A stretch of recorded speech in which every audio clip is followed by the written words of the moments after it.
now we're gonna be serious and stop just chit chatting. But I Uh-oh. welcome to Forthright, and my guest for this interview. It's not an interview; it's a conversation. Thank you. Since I dropped my pen, is Earl Moore, who is a good friend of mine, and who just finished a long race for city council, and we were sharing stories about being a candidate and things that you might be interested in hearing about from people who have lost a race. Because I ran, actually I ran twice, hard fought legislative campaign race. I didn't win either. So we can talk freely, and that's one of the things we were just talking about, Yes. Earl, was that when you finish a campaign and you've lost, boy, you feel like you just got to step out of the box. Exactly. You feel there is a freedom. There is a freedom that when you announce that you're going to run for election, you step into this arena, Mm-hmm. and it's large and wide. You're on stage. Always, always. And when you're over, it's. And I don't know the exact joy of winning an election because I didn't, but I do know that there was no great sadness for me not winning. Yeah, it's an odd thing. I know that. Well, the first race, I kind of knew how that was going to come out because I jumped into running for the legislature with no political experience at all in 2004. I was really motivated, and I felt called to run, and I did. I got about 25% in a three-way primary. It's kind of the last times we had that kind of primary. It wasn't the top two, and what I learned along the way was I really didn't know what I was getting into. But 4 years later, when I ran and was encouraged, I was kind of recruited to run by a group, and it was a five-way all-Republican primary, and made it into the top two. And that was a serious campaign. I knew more of what I was getting into, and we're pushing and pushing right down to the end. But the one thing that stuck with me is you totally are on stage the whole time. It's like nothing you can, unless you're in the privacy of your own home with all the doors shut and nobody there but your husband. Anything can be recorded or cited or used, and that feeling of being on stage is really, really wearing. And I think you felt some of the same. Exactly, things that you're sharing. I went into this race as not necessarily initially as a candidate because I have been volunteering on various campaigns for. Which is how we first met. Just you're politically active. Yeah, I go back to David Condon and Kathy McMorris when she was in Olympia. I first met her, so I've been involved in campaigns, but I realize now it's like day and night being a candidate versus being a volunteer. And I'm like you, I went into this not really knowing what was in store and learning day by day. Learning day by day it was an experience, and I have one regret, just one, and it's not because I didn't win, but my one regret would be I wish I was 20 years younger, 20 years younger, or that I would have taken this step earlier, but I didn't. So here I am. It was good, and I realize now I still have a voice. And it is not restricted. And the other thing you were saying about you're always being looked at and watched, and even more so now in the last 10 years, you have media, Facebook. Right. Everybody has a camera in their hand with their phone and little snippets. It's unbelievable. Go into the airport, as I did a couple weeks ago, to pick somebody up, and I was looking at people in the waiting room like this. Everybody was on their phone. Media has changed radically, and for good. There was a lot of good things. There's a lot of good advertising that you can get through Facebook. Yeah. And what's the other one? Oh, there's a bunch. Instagram, Facebook. Instagram, yeah. Instagram, Facebook. They're great. but beware. Yeah, it is an interesting, because 2004, yeah, the whole phone thing wasn't, the whole posting everything to social media wasn't a big thing. In fact, there was even a debate in the state GOP over whether candidates should join LinkedIn or Facebook, which one was going to be a better place to participate. And so I joined both of them, but they weren't really a factor at the time. But yeah, that feeling, and then that relief that you're talking about, then it becomes hard to deal with. Like I know after the second race, I think I spent a day moping around, drinking hot tea and, wishing I'd done one more thing. But then that's fine. I'm over with that because it's done. That's done, and you move on, right? And you go, and you still are interested, and you still have things. But now you've got a voice back, and now you go out and you've got people saying, "Oh, I'm so sorry, my condolences," and you want to say something like, "No, really, it's fine. It turned out the way it was going to turn out, and now life goes on." And then you feel guilty because you had donations from people who really were counting on you, and that's true. That was harder, feeling like I left people that's down. Where I am. But I will share with you what I shared with you earlier. Yeah. I do get these phone calls of and people, I would say, mean well. Absolutely. They're showing their compassion. Right. And they will say, "Earl, I'm so sorry that you lost the election." That's okay. And I had a gentleman call me and say, "I want to offer you my condolences for the loss of your election." I said, "It's okay. I ran a good race. I worked hard. I had a good team. But I will offer you my condolences because of the outcome of this specific race. Totally progressive city council you have right now. So we're going to see some changes." It is going to be interesting. It is a council that said, elect all of us and we'll make everything work. And so from a columnist standpoint, it means that's fine. I get to watch for the next 4 years, and here was your list of things you said you were going to make work, and let's see how the metrics are going. And so my job is secure. I agree. As I have been attending city council meetings before COVID. Mm-hmm. Now will I stop? Of course not. Mm-hmm. And what I will do is I am already talking with people that want to be more involved. And we need to start showing not just hearing our voices of complaining and ridiculing, but rather I want to have people come together, attend council meetings, whether it be online or in the chamber, and take notes. Let's get together once a month and let's brainstorm. What did we see? What did they say? What do they plan to do? And how about this? This is a new idea. Let's go to the city council with solutions. Let's take them, the good news. We listen to what you're doing. Now we want to share with why we think it's wrong, but rather maybe we could do this and not. Let's get away from this ranting and raving, one-sided, your side, my side. I saw a great picture. It was from a Native American speaking about the eagle. And he said, the eagle has a left wing and a right wing attached, and it flies straight. Where do we find? That's what I want to find. I had not been very aware of Spokane's neighborhood council system until the first Saturday in November 4th, they had the first ever neighborhood council summit. And I went because my sister was just elected to treasurer. She just moved back to Spokane. She was took on treasurer role for her neighborhood association. And she was out of town. She was traveling and couldn't go to that meeting. And so I went and took a bunch of notes for her, and in fact, I have to remember to take that bag with all those notes to her. So she got elected while she wasn't there? No, she got elected. And then this meeting was coming up, and they wanted officers from the neighborhood councils there, but she couldn't attend. So I went and took notes. So I didn't realize how much the neighborhood councils have a potentially large role in the development of the legislative agenda for city council.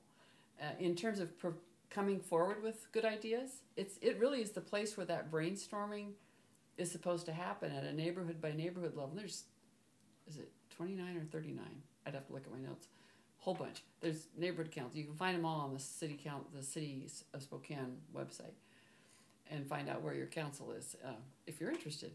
But there actually is where that brainstorming that you're talking about. That's where that should go. That should happen, and those councils then can bring forward ideas to the city council members who represent. Everyone represents several neighborhoods. And that's how it should flow. And so there is a place for that to go on, for that kind of positive interaction. There is.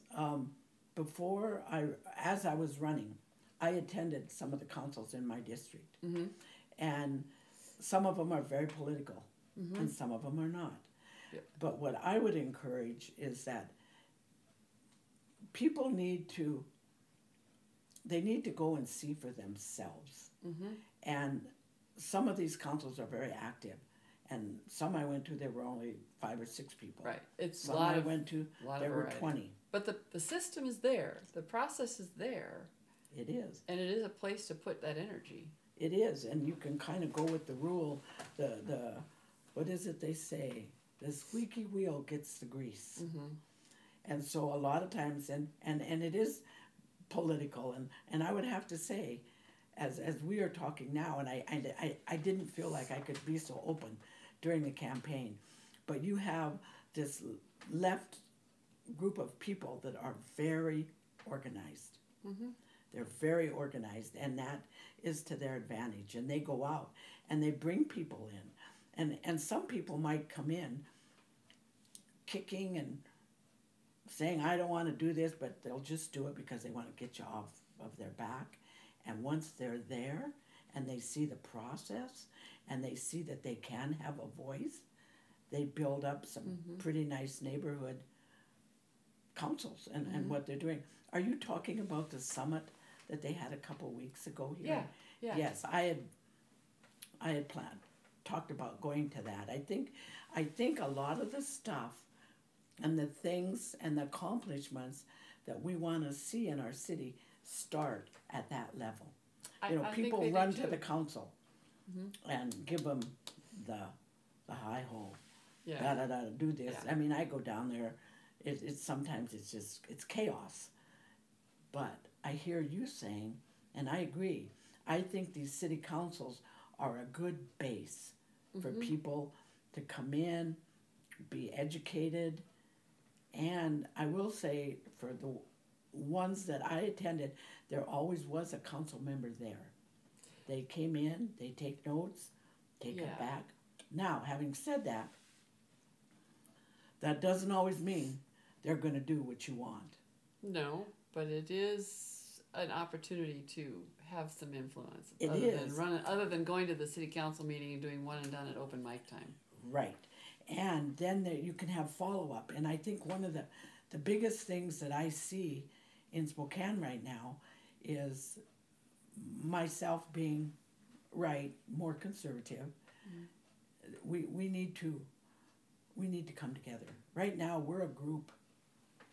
I think of those kind of fish in a fish tank. There's some that eat their young, eat their own, and I see that inside. And I know that sounds drastic for me to say that, and I would never have said it during the campaign. But we need to come together. And it's, in fairness, it's not just Spokane. We're seeing it at the state, at the federal level. Right, and honestly, that so I've been volunteering with Braver Angels as a place to kind of work on how do we get people to be more involved as citizens. Not everybody's going to agree. Braver Angels is not. It's not that it's nonpartisan. It's just not partisan. It's about. Here's my explanation. It's about. This is easy to do. What's harder to do is to push forward your own point of view and acknowledge that somebody else has a different point of view, and that in the end, you have to figure out a way to live together, and something that I think people who serve in the legislature and Congress will tell you. Again, it's hard to say it when you're on the stage because everything can get used against you. But their job really is to figure out how to compromise. because that's what we sent, because we have a whole bunch of these, whole bunch of different points of view going forward, and we ask our legislators to figure out, okay, how are we going to come up with something that we can live with, and probably not everybody will be happy, and absolutely the two fringes will be happy, but I kind of think that until we can get the red side and the blue side, the conservative side and the progressive side, until each of the two major parties get more cooperative within their parties, it's going to be harder to figure out how to find those compromises, because as long as that infighting is going on, it takes the wind out of your sails. Yeah, it takes a whole lot of energy into non-productive. It's like that bird trying to fly in the right direction, but it's got two wings going in different directions. I know that sounds crazy. Well, it's like each wing isn't working. It's going, the wings both have to be working. They do. And this braver angel thing, I've been looking into that. I definitely am going to look into that. The other thing that I'm looking at, and conservative friends of mine say, really? League of Women Voters. Mm-hmm. You go on their website, and they're a nonpartisan organization. And I'm going, no, they're not. But I want to be a part of it, because what I see again there is excellent organization. Mm-hmm. They have programs that we need to encourage people to vote. Yeah. We need to encourage people to support one another, and not have this within our own party doing this. And I think with sitting in an organization where all their views are not my views, I will learn something, and I can be a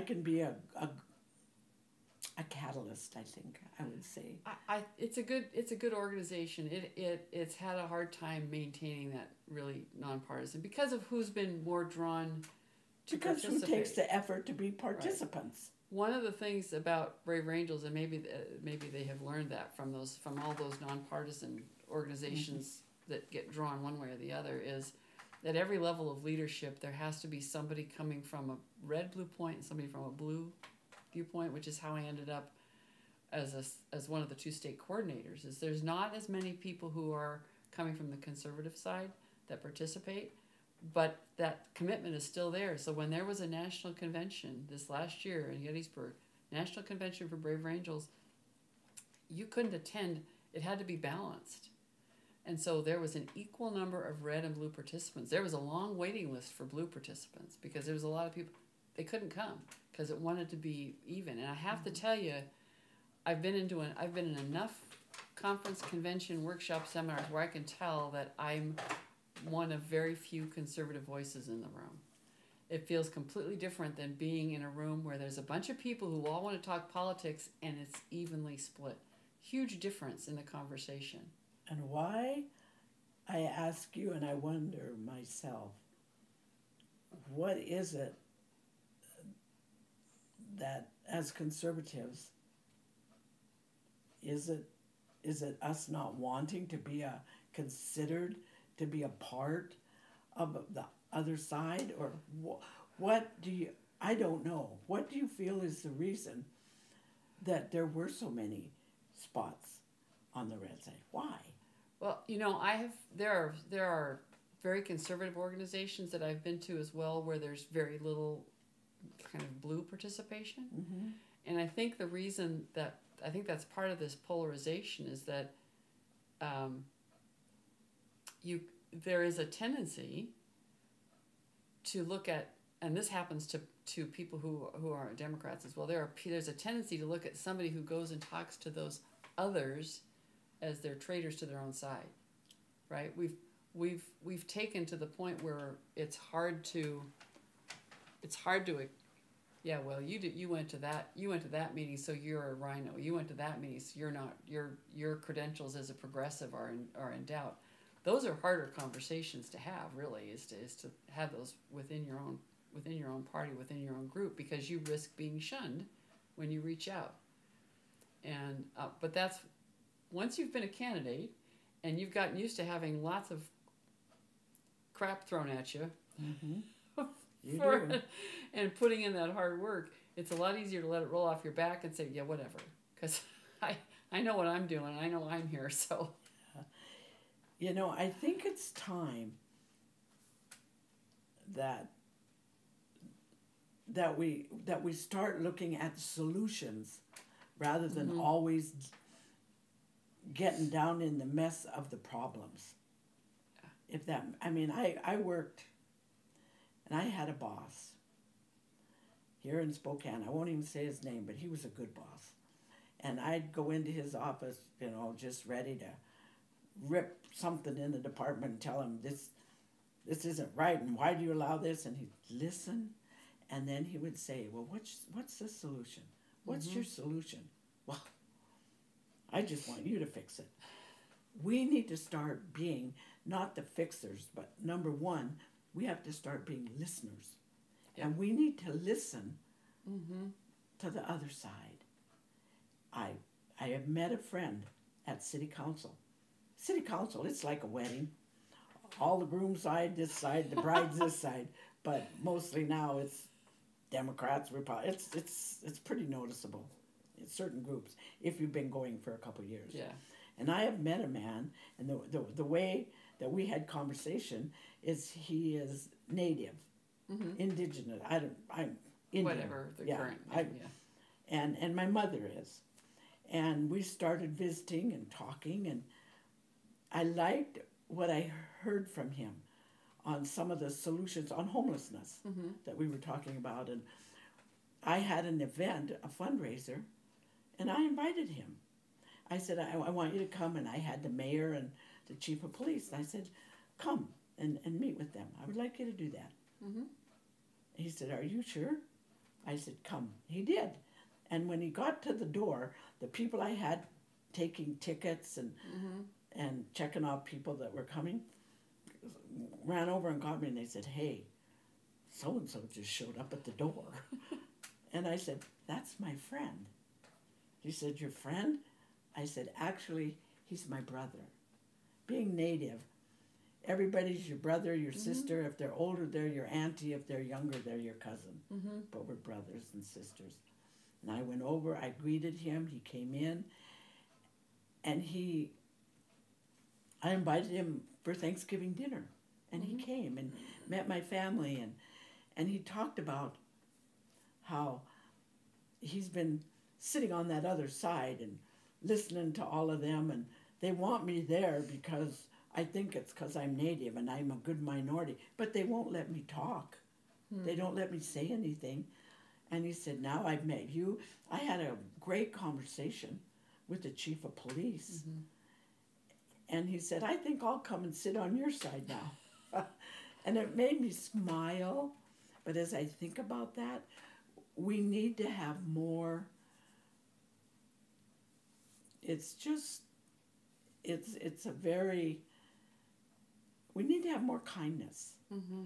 And when I talk about love, I mean, I'm talking about the agape love, degree of love for one another, caring for one another, mm-hmm. not I love you, let's get married and walk down the aisle. I'm not talking about that. Yeah. I'm talking about putting others before yourself, giving them the opportunity to speak and to listen. And this has been a wonderful example for me. I think he's my friend. And we think different, but we can talk and learn, and we need to get that back. I think that's a great place to close. I'm gonna close us with telling a story that this is a Brave Angel story about that convention back east. Mm. I went the day early. I took my granddaughter with me. She's 13. She's very 13, and her birthday's May 11th. Yes. Because you're birthday buddy. And we met up with one of my friends from Brave Angels, she's from the progressive side. She's from the blue side. And we met up the day early, which was the 4th of July. So Genevieve and Emily and I went to 4th of July fireworks together. And the next day, before we caught the bus to go out to Gettysburg, we toured the aquarium. and we had a great time being tourists together in Baltimore before we went out to the convention. And we get to the convention and we go to check in, and we get our Genevieve and I get our packets, and we have red folders and we have red lanyards. And Genevieve is looking around, and she is very observant, and she knows. So how come some people have blue folders and blue lanyards? I noticed that when I was on their webpage. Yes, and I said, well, I'm trying to explain this to a child she's not paying attention to politics yet. She's 13. I said, okay, so the people who have the red lanyards probably voted for Trump, and the people who have blue lanyards probably voted for Biden. And she said, ew, who would have voted for Biden? I said, well, Emily has a blue lanyard. She said, yes, but we like Emily. The point is, if you make that relationship, if you sit down and talk with somebody, and you recognize that you have a whole lot more things in common than not, doesn't mean that you're going to agree on everything. Mm-hmm. But now you can actually work on stuff because you like your friend, and you want to find something. Taking the effort. Yeah, it takes effort. It does take effort. It's so much easier to just stuff people in boxes. You know, it's terrible because it divides families. It does. I saw a thing the other day on Facebook. You want to cut down on Christmas presents for family? Talk about politics at Thanksgiving. That's what, yeah. I have one more thing, though, I would like to share. Okay. In this race, the thing that really bothers me, probably more than anything, is that, and maybe a lot of it is Facebook, you know, the communication we have now. You can sit like we're doing right here, and we can say anything into this computer. Right. Feel strong and brave because there's no other face on the other side. Or there's nothing that can reach out and say, hey, what are you talking about? Yeah. You're just one-sided and can just slam it out. And I see that in commercials or campaign advertisements. Yeah. And I was heartbroken over what happened in this election and how they took one event, mm-hmm. and it was like a volcano. It was just blew up, and it was hot and sticky and bad, and it made everything ugly wherever the lava went. Yeah. And I'm sure you know what I'm speaking of. I do. I wrote about it, but it's... Well, I think, I don't know how to bring that about, but I had one TV commercial I did, and I told my team, I'm not going to make myself look good by making somebody else look bad, and especially if it's not truth. And I just want to find a way to go to those people and say, what were you thinking? Yeah. When you maligned, and it's very specific to me, our mayor, and called her out for something. There was an ad that had several blatant untruths in it that was run. The problem is it's run by independent expenditures, and that is a whole other topic to struggle with, is that a candidate, even if a candidate says, I am not going to run dirty politics, I want to be positive, you by law cannot control or coordinate with or tell somebody else, don't do that. I found that out. That's a challenge. But people can ignore those. They can demand better from those independent groups as well. Well, and I feel as candidates, you have to set your standard. Yeah. And stay above the line. Yeah. And I do not feel. I did not feel really anything against me, but things, and I never read my opponent's Facebook or anything. My team said, don't do it because you just it's better to just stay out of the... I did after the election. Yeah. And they made comments about my name being Earl. Was it a cover-up? Was I really a woman? I couldn't believe it. And then the candidate I was running against went in and explained how my name was really Earlene, but she didn't spell it right. She didn't know me from Adam. And I guess it's those type of things that went on, not so much against me, but I really feel that our mayor was maligned in a way that was so sneaky. It was a sneaky Pete deal, and it's so sad that that goes on. It is. Candidates have a responsibility to set their level, but I'm going to put this back on voters and the volunteers that work on campaigns, that and to voters especially. We all, every one of us, has a responsibility to not participate in that kind of crap. And when we do, when we pass it on, when we share it, when we make fun of somebody's name, when we make personal remarks like that about somebody that you don't know that really make no sense at all, making fun of how somebody dresses, or just things like that, all that pettiness, where everybody has a responsibility to turn away from that pettiness. I would say that to anybody. I will lecture people on not being petty about that. I think I saw, like I say, initially, being a candidate versus being a volunteer. They both have ups and downs, good, bad, and ugly. But I'll tell you what, I will stick to being a volunteer. Okay. Because I feel like I have more control over what I say, what I do. Yeah. And you don't get dragged around by dragged around by the system. Yeah. And we need to find a way. I don't know what the answer is. Well, I do. It's kindness, consideration, compassion for our fellow people. Yep. Not just those we like. Spencer Cox, and I can't remember his name now, this is not fair, the Democrat candidate for governor in Utah, the two of them were competing, but they recorded a campaign piece together that basically said we can do better, we're running, we have completely different ideas, but we want to keep it clean. That's an example that we could use. Was that before the election? Mm-hmm. Did they? They did. They kept it. That was and Spencer Cox, who's a Republican and quite conservative, got called a rhino for being nice. So we have to give room for people to be nice and do it ourselves. And we have to, you being a journalist, having the pen,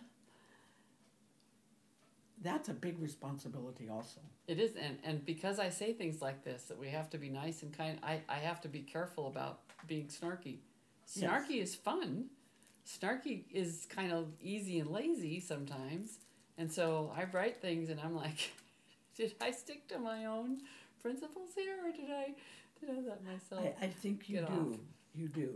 Mostly. I think one of the things, though, that we also, with media, whether it be TV and live or the pen, we need to be truthful. We need truth. We need truth. And because it amazes me people who don't read the paper anymore. Why would I read the paper? There's nothing in there true. Well, that again goes back to being able to look at things with a wider lens. And sometimes it's asking, so who is this true for? Yes. It's true for somebody. I remember back, we hadn't had TV very long, but it was, maybe it was more so when I was in college. When TV, the news, we used to have Chet Huntley and David Brinkley. Oh, yes. I am old enough to remember Huntley Walter Brinkley. Cronkite. And Walter Cronkite. He came to there was another one that came to my city.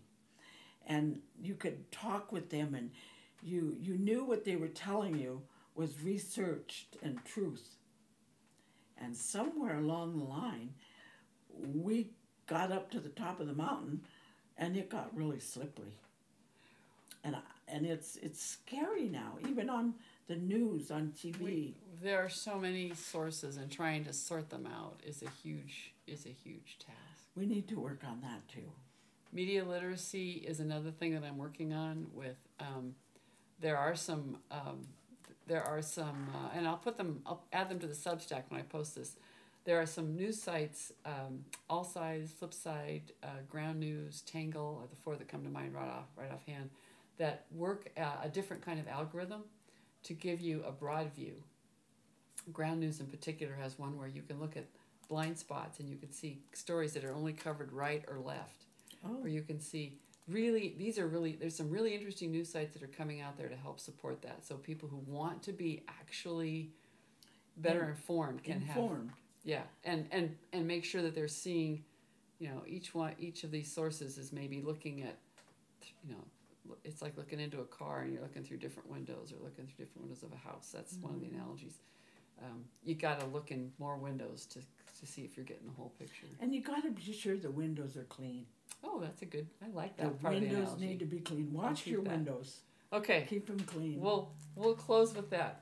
Wash your windows. Make sure you're looking at good sources through a clean lens, and many sources. And we're going to close with that. Thank you, Sue. This has been great. It's been fun.